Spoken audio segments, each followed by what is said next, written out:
और आज हम आपको माता पार्वती के 10 महाविद्या स्वरूप के बारे में बताएंगे।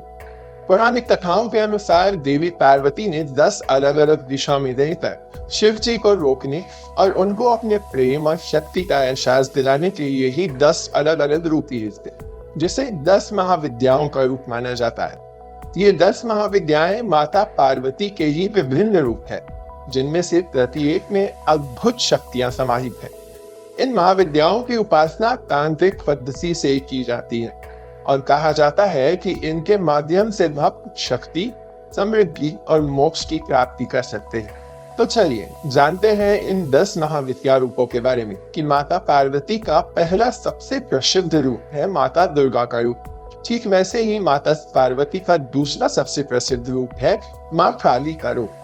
कालिका पुराण की माने तो माँ काली का जन्म दारुक नामक राक्षस को मारने के लिए हुआ था। दरअसल कहानी के मुताबिक प्राचीन समय में दारुक नाम का एक शक्तिशाली असुर था। उसे वरदान प्राप्त था कि उसकी मृत्यु केवल एक स्त्री के हाथों ही होगी, जिस वजह से दारुक ने तीनों लोगों में हाहाकार मचा रखा था।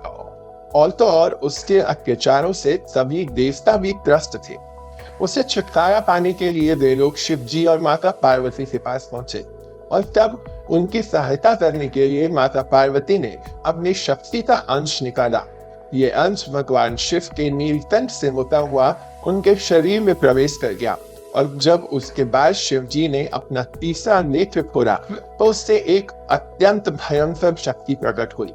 यही शक्ति माँ काली का रूप थी, जिन्होंने आगे चलकर दारुक का वध किया और साथ ही चंडमुंड और रक्तपीठ जैसे दानवों का भी नाश किया। यही माँ काली 10 महाविद्याओं में से पहली शक्ति है और कुछ बिलीफ के हिसाब से इन्हीं महाकाली के अदर फॉर्म्स को महाविद्या कहा जाता है। अब 10 महाविद्याओं में से दूसरी शक्ति है माँ तारा, जो मार्गदर्शक और रक्षक का काम करती है और वो मोक्ष प्रदान करने वाला सर्वोच्च ज्ञान देती है। वो सभी ऊर्जा स्रोतों की देवी है और माना जाता है कि सूर्य की ऊर्जा उन्हीं से उत्पन्न होती है।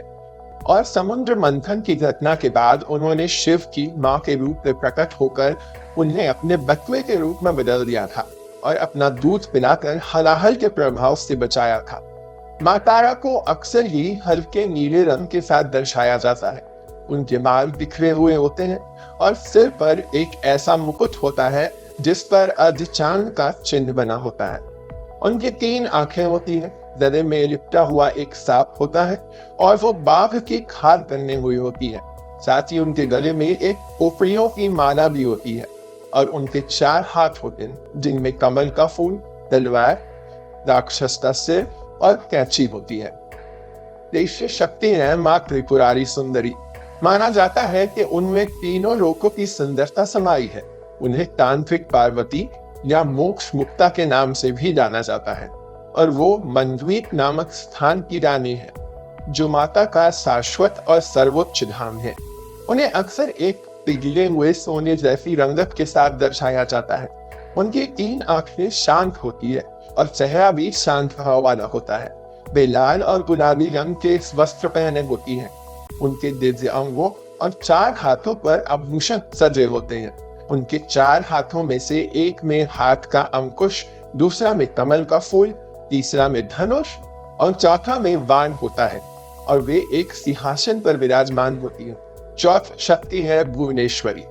माँ भुवनेश्वरी को सारे जहां की माता माना जाता है। उनका शरीर ब्रह्मांड के 14 लोकों को दर्शाता है। उन्हें अक्सर साफ और सुनहरे रंग के साथ दर्शाया जाता है। उनके तीनों नेत्र शांत और प्रसन्न दिखते हैं। वे लाल और पीले वस्त्र पहनती हैं और उनके हाथों में आभूषण सजे होते हैं। उनके 4 हाथ होते हैं। 2 हाथों में वे अंकुश और पाश धारण करती हैं, जबकि अन्य 2 हाथ खुले रहते हैं। वे एक दिव्य स्वर्गीय सिंहासन पर विराजती है।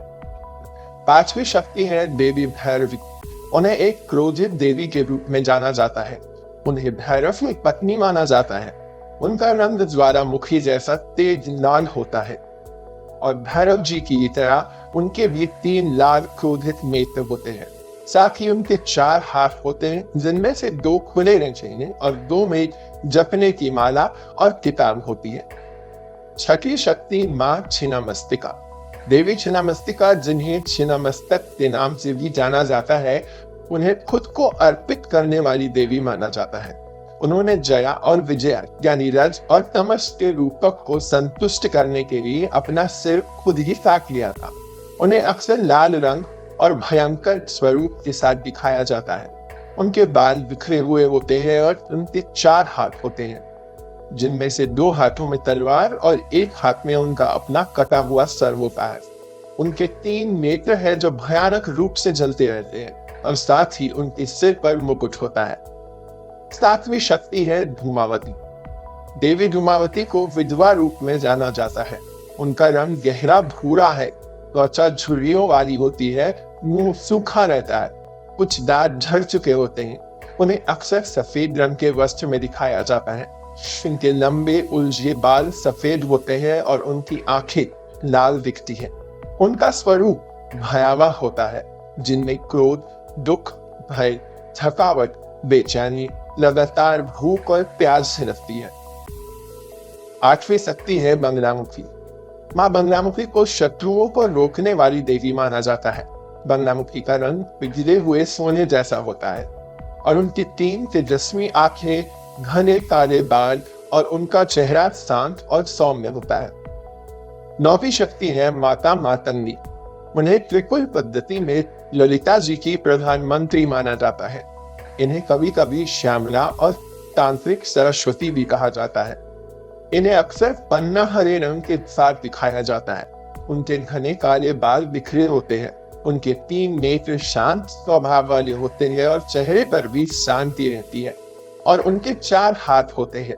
इन 4 हाथों में से 3 में तलवार, खोपड़ी और वीणा होता है और उनका 1 हाथ भक्तों को वरदान देने की मुद्रा में होता है। 10वीं शक्ति है माँ कमला। माँ कमला को कमल के फूल में रहने वाली देवी माना जाता है। उन्हें कभी कभी तांत्रिक लक्ष्मी भी कहा जाता है। कमला की त्वचा पिघले हुए सोने के रंग की होती है। उनके घने काले बाल होते हैं, 3 चमकीले और शांत आंखें होती है और उनके चेहरे पर दयालु भाव होता है। ऐसा माना जाता है कि इन 10 महाविद्याओं को मदर गॉडेस कहा जाता है और इन्हें तंत्र विद्याओं से भी जोड़ा जाता है। एक तंत्र की किताब ओदला तंत्र में इन 10 महाविद्याओं को अलग अलग 10 विष्णु अवतारों के साथ जोड़ा गया है।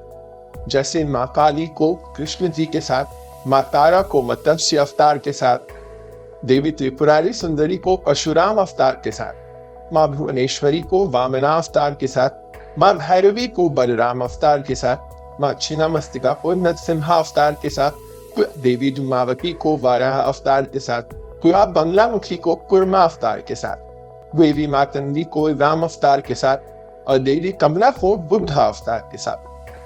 वहीं गोरिया तंत्र में 10 महाविद्याओं और 10 अवतारों को पूरा अलग तरीके से जोड़ता है। ये बताता है कि विष्णु के अवतार दरअसल महाविद्याओं से ही उत्पन्न होते हैं, जैसे कि माँ काली से कृष्ण जी का उत्पन्न होना, माँ तारा से राम जी का उत्पन्न होना, माँ त्रिपुरारी सुंदरी से कल्की अवतार का उत्पन्न होना, माँ भुवनेश्वरी से वराह अवतार का उत्पन्न होना, माँ भैरवी से नरसिम्हा अवतार का उत्पन्न होना, छिन्नमस्तिका से परशुराम अवतार का उत्पन्न होना, देवी धूमावती से वामना अवतार का उत्पन्न होना, माँ बंगलामुखी से तिलमा अवतार का उत्पन्न होना, माँ मतंगी से बुद्ध अवतार का उत्पन्न होना और माँ कमला से मत्स्य अवतार का उत्पन्न होना। तो दोस्तों, ये थे माता पार्वती यानी आदि पराशक्ति के वो 10 अवतार जिन्हें 10 महाविद्याओं के रूप में जाना जाता है और पूजा जाता है। क्या आप जानते थे माता पार्वती के इन रूपों के बारे में? हमें कमेंट में जरूर बताएं।